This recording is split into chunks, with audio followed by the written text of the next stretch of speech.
Bonjour à tous, on se retrouve sur Dauntless et aujourd'hui on va voir comment optimiser son stuff et comment commencer des patrouilles héroïques. Donc les patrouilles héroïques sont pour le moment les patrouilles les plus hautes du jeu. Vous gagnez des gemmes brillantes en les faisant. Et je vous montre rapidement le niveau des monstres. Donc vous voyez à droite la puissance recommandée pour un Charog héroïque, ça va être 425, un Numberman 475 et un Hélion ça va aller jusqu'à 500 de puissance recommandée.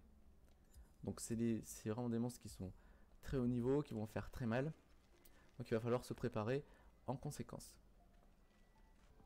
Pour commencer votre optimisation, vous allez parler à l'armurier, donc vous parlez à cette dame, et vous allez créer vos différentes armures. Alors chaque armure a des stats précises. Donc vous voyez celle-là, c'est une armure de terre. Donc l'armure de terre, elle va résister contre les behemoths de terre, mais elle va être faible contre les behemoths électriques. Donc il va falloir faire attention à l'élément dans un premier temps. Et dans un second temps, vous avez des statistiques, donc une stat principale. Donc ici, si vous regardez le casque, il a plus 1 en agilité. Donc ça réduit les coûts en endurance de 10% lorsque vous allez faire des esquives.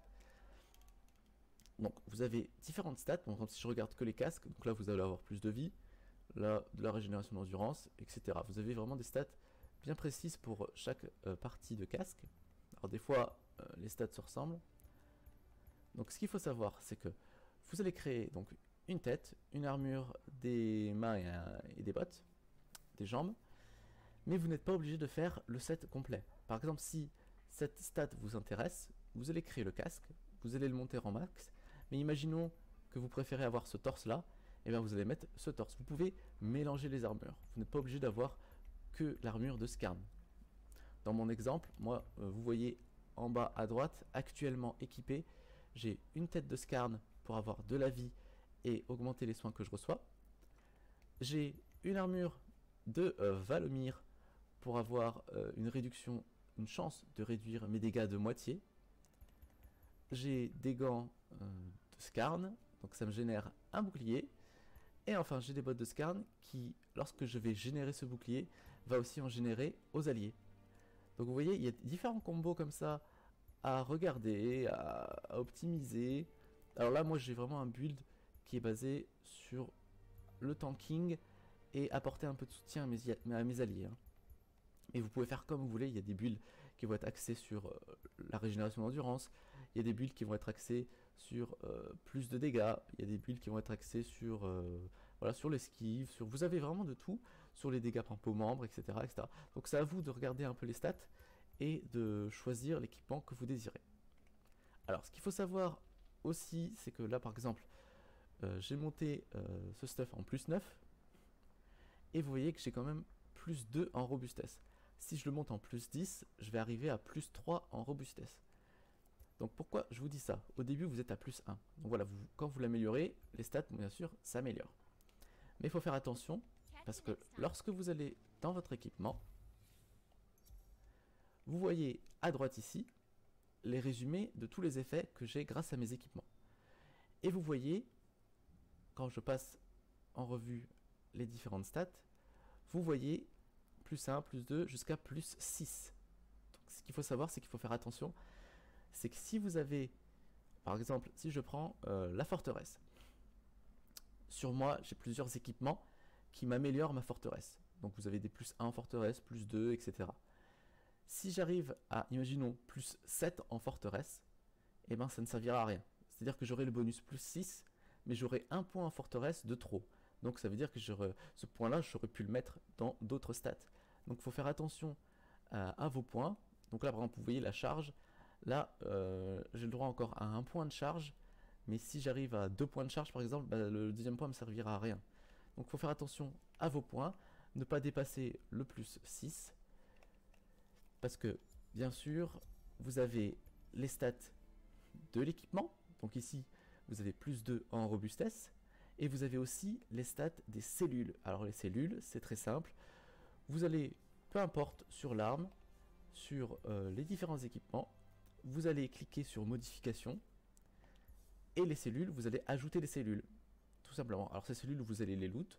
Vous pouvez aussi les combiner. Par exemple, si vous combinez 2 vertes, vous allez créer une bleue. Si vous combinez 2 bleues, vous allez avoir une violette. etc., etc. Vous voyez que les cellules ont aussi leur stats. Donc vous voyez par exemple les cellules épiques, ils ont un plus 3. Donc il faut faire attention parce que par exemple si j'ai une cellule plus 3 en charge, là on va arriver à du plus 8 et là ça ne servira à rien en fait parce que là je serai overchargé, je serai au-dessus de la limite autorisée. Donc là la limite c'est plus 6. Donc vous faites votre build, vous mettez des cellules, vous faites bien attention à ne pas dépasser la limite autorisée.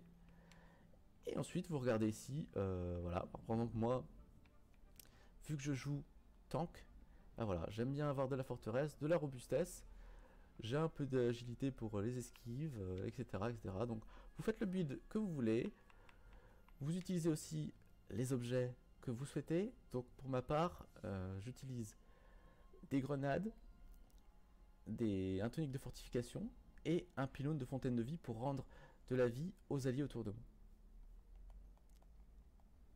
Donc voilà, je vous montre un peu mon stuff. Et on va se lancer dans la mission. Pour la lanterne, j'utilise la lanterne de Koshai qui, lorsque je vais frapper le behemoth, va me rendre de la vie pendant 8 secondes. Voilà, donc ça m'évite d'avoir une deuxième potion, enfin une troisième potion de soin dans mon inventaire, tout simplement. Donc je vais lancer une patrouille héroïque. Alors on va voir sur qui on va tomber. Et je vous dis à tout de suite. On se retrouve dans le lobby. Donc là, on est tombé sur le Sharog marque flamme. Alors vous voyez la puissance actuelle et la puissance recommandée. Donc je suis un petit peu en dessous, mais ça devrait passer parce que là j'ai une arme de givre. Donc là je vais faire énormément de dégâts. Je vais juste faire attention à bien utiliser mon esquive, mes roulades, etc. etc.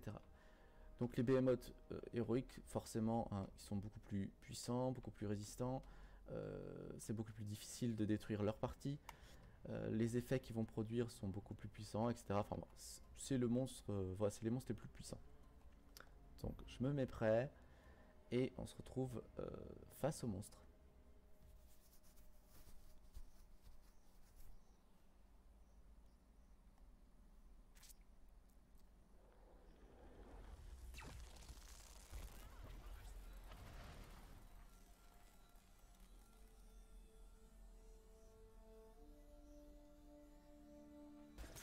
On se retrouve face au Sharog marque flamme. Alors là on est en plein combat, c'est la guerre la plus totale. On va essayer de lui mettre la max de dégâts. Toujours penser à avoir de l'endurance. Vous voyez là il y a quelqu'un qui s'est quasiment fait one shot par le monstre. Donc il fait énormément de dégâts. Il faut faire vraiment très attention. Alors moi je joue les pistolets donc je vais pas dire que c'est plus facile, mais c'est vrai que je suis quand même assez relativement à distance du monstre. Mais lorsque vous allez jouer des armes au corps à corps, moi ce que je vous conseille c'est de faire un petit combo et attendre de voir ce que le monstre fait. Mais n'essayez pas de mettre un gros combo de suite. Hein. Attendez soit qu'il soit stun, soit qu'il soit interrompu, parce que là les dégâts sont vraiment très forts. Si vous y allez 3 labourins, voilà, vous allez finir comme l'autre là qui... Ça fait 2-3 fois qu'il est mort.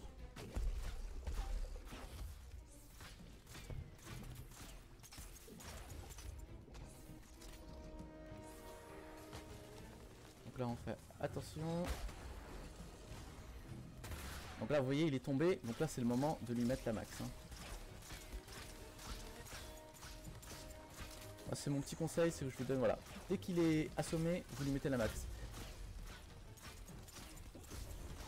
Alors là moi mon conseil ici, lorsque le mob commence à faire ça, c'est vous attendez.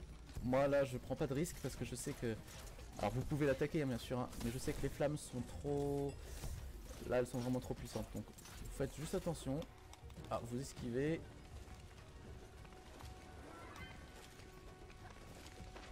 Mieux vaut esquiver et rester en vie que voilà, que mourir et faire perdre des restes à votre équipe. Voilà, faut la jouer safe comme moi.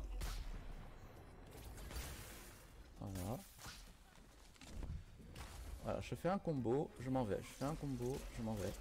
Alors, comme je disais, hein, là je joue les pistolets, donc c'est un petit peu plus simple à réaliser parce que je suis quand même relativement à distance.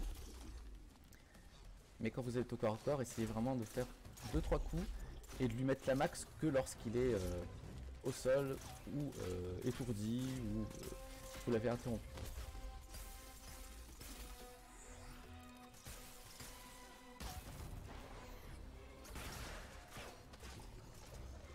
Alors là, moi, mon but, hein, c'est vraiment de lui mettre la max.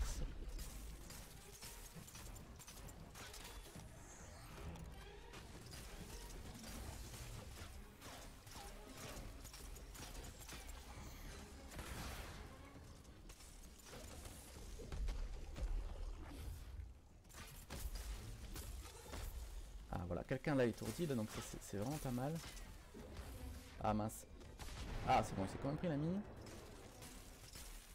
Donc vous voyez le Sharog, hein, pour ceux qui ont fait le Sharog en mode normal, ça n'a rien à voir en héroïque. Il est extrêmement nerveux, il saute partout, il court dans tous les sens. Hein, ça n'a rien à voir avec le mob que vous avez au début du jeu, qui c'est un vrai tank qui a un peu de mal à se déplacer.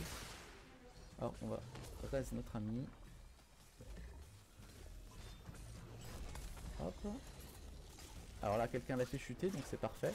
Là on va pouvoir lui mettre la max.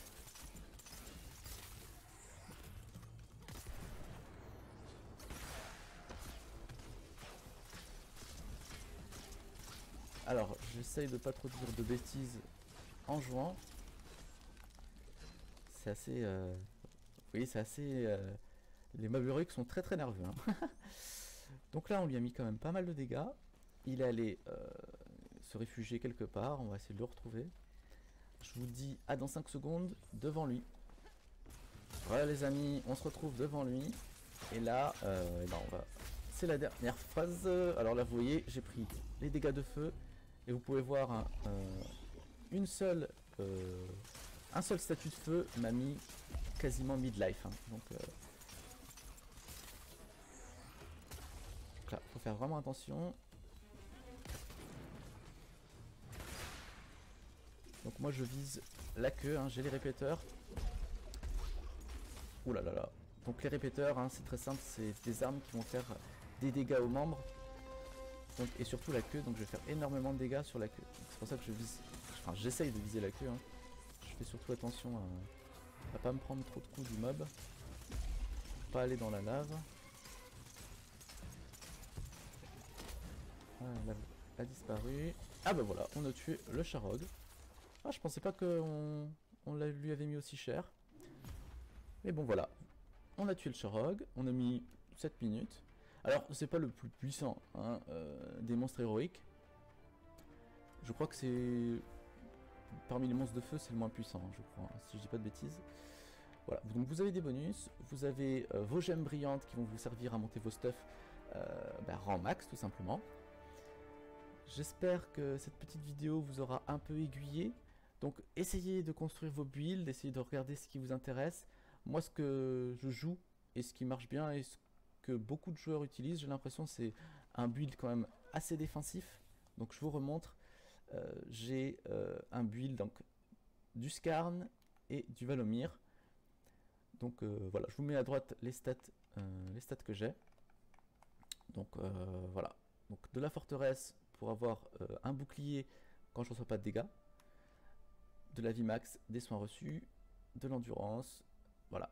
Je vous mets tout ça, vous pouvez lire ou mettre pause sur les vidéos.